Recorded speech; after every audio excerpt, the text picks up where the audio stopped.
Hey everybody, welcome to a Thursday afternoon edition of Keith's Beer Reviews. Wow, we had a cool front move through last night. We actually got some rain. I think it's probably the first rain we've had in probably 2.5 or 3 months. A lot cooler, getting closer to what normal weather is for this time of year. Really breezy today. I hope I'm sitting a little closer to the camera than normal because I hope the wind, I know this camera doesn't handle wind very well. But today I'm going to do a beer from New Belgium Brewing, part of their Lips of Faith series. I'm going to do their, I guess, Pluot, P-L-U-O-T. From the website it says, hook up a plum with an apricot and they'll make you a Pluot. This sweet hybrid fruit is as refreshing as it is strange. And it's the perfect starting point for our new Lips of Faith beer. Pluot Ale pours a bright, light, golden.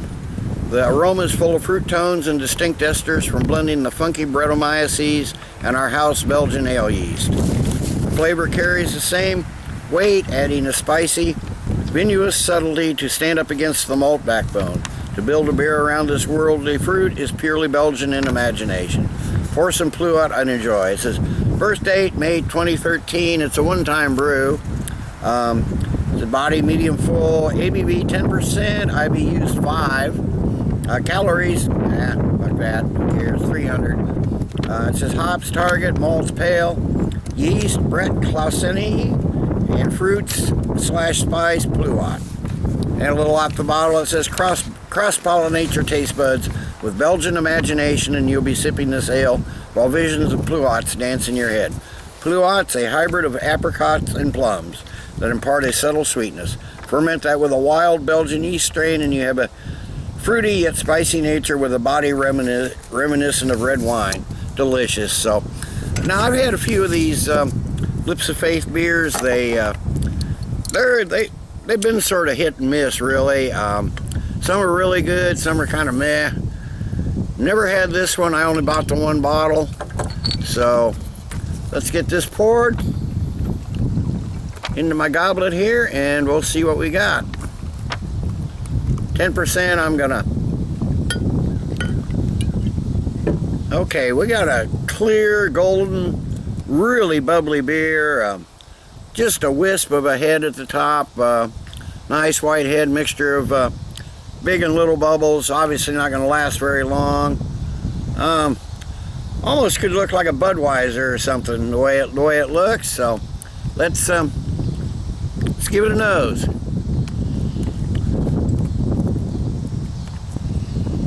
Okay, there's almost like a light sourdough breadiness to it, graininess, and lots of, well, Pluot, I guess.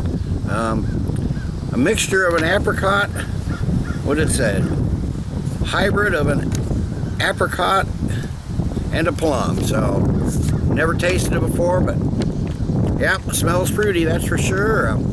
There's definitely a little maltiness there too, but mostly that fruitiness, and just some light hints of that 10% ABV. It's kind of a really sweet, almost musty smell. Maybe that's coming from the Brett, the mustiness. A little grapey, maybe like pears and grapefruit, grapes mixed together.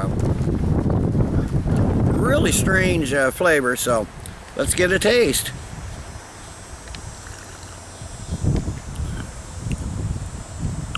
Wow, yeah, that fruitiness is really prominent, really sweet.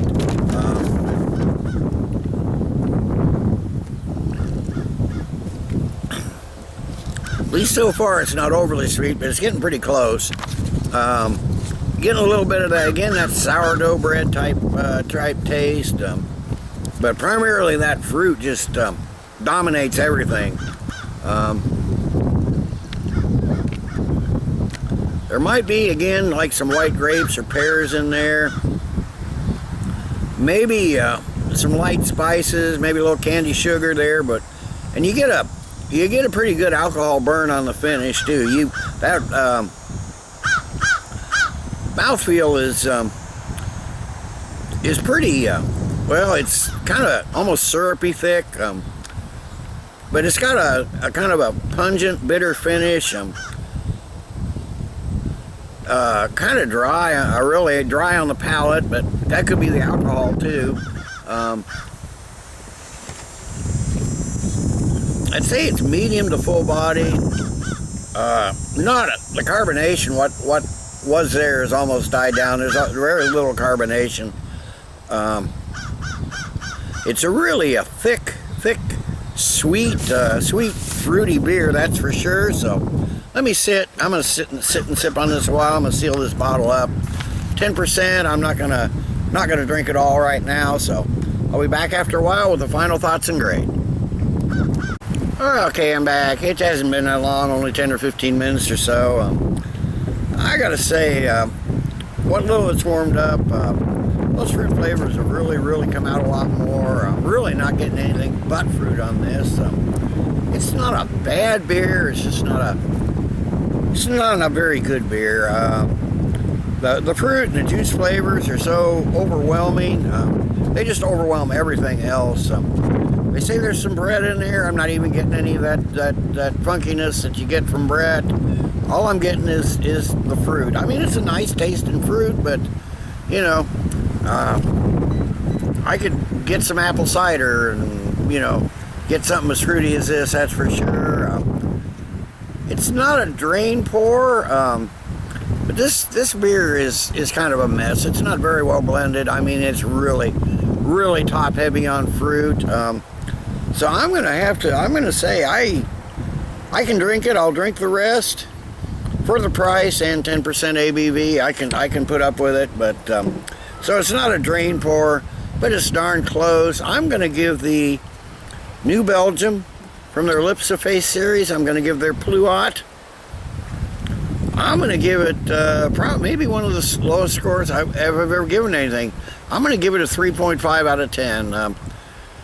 If I get down to a 2, it'd probably be a drain pour. It's not quite that bad. It's drinkable, but not all that good. So, and that being said, I'm getting a little low on some of my beers, so I'm gonna take an out-of-town beer run tomorrow. I'm gonna go to my favorite store, John's Grocery in Iowa City. I've been emailing back and forth with Doug, who's the manager of the store, and he just might give me a tour of the store. They have a YouTube video up with a real detailed tour of the store. It's pretty interesting. It's a lot bigger than it looks, that's for sure. So hopefully I can maybe have Doug give me a tour of the store too. So yeah, 3.5 out of 10 for the Pluot from New Belgium, their Lips of Faith series. Till next time, everybody, cheers. Let's keep looking for good beers. Drink them when you got them.